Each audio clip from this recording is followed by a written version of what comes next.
যুদ্ধবন্ধে যুক্তরাষ্ট্র ও ইরানের মধ্যে সমঝোতা চুক্তির মেয়াদ শেষ হচ্ছে আজ। তবে যুদ্ধবন্ধের আলোচনা এখনও অচল অবস্থায়। হরমুজ প্রণালী খুলে তৎপরতার কথা জানিয়েছেন তুরস্কের প্রেসিডেন্ট রিসেপ তাইয়েপ এরদোয়ান। অন্যদিকে গাজার শান্তি পরিকল্পনা নিয়ে ইসরায়েলকে বাধ্য করতে বোর্ড অব পিসের প্রতি আহ্বান জানিয়েছে হামাস। ইমতিয়াজ আহমেদের রিপোর্ট। গেল জুনে ওয়াশিংটন ও তেহরানের মধ্যে সই হওয়া সমঝোতা স্মারকের ৬০ দিনের সময়সীমা শেষ হচ্ছে আজ। তবে যুক্তরাষ্ট্র ও ইরানের মধ্যে যুদ্ধবন্ধে এখনো কোনো চূড়ান্ত সমঝোতা হয়নি, বরং দুই পক্ষের মধ্যে অবিশ্বাস ও মতবিরোধ রয়েই গেছে। এমন পরিস্থিতিতে হরমুজ প্রণালী পুনরায় খুলে দিতে অগ্রাধিকার দেওয়ার কথা জানান তুরস্কের প্রেসিডেন্ট রিসেপ তাইয়েপ এরদোয়ান। একই সঙ্গে লেবাননে ইসরায়েলি হামলাকে গুরুতর উদ্বেগের বিষয় বলে উল্লেখ করেন তুর্কি প্রেসিডেন্ট।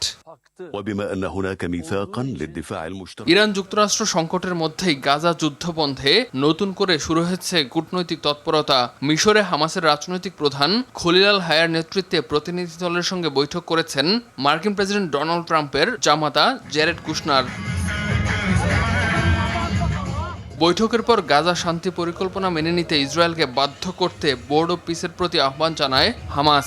১৫ দফা এই পরিকল্পনায় হামাসের নিরস্ত্রীকরণ এবং গাজা থেকে পর্যায়ক্রমে ইসরায়েলি সেনা প্রত্যাহারের প্রস্তাব রয়েছে।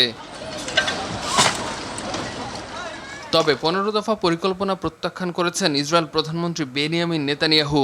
ইসরায়েলের এই অবস্থানের নিন্দা জানিয়ে বিবৃতি দিয়েছে সংযুক্ত আরব আমিরাত, কাতার, জর্ডান, ইন্দোনেশিয়া, পাকিস্তান, তুরস্ক, সৌদি আরব ও মিশর। ইমতিয়াজ আহমেদ, RTV।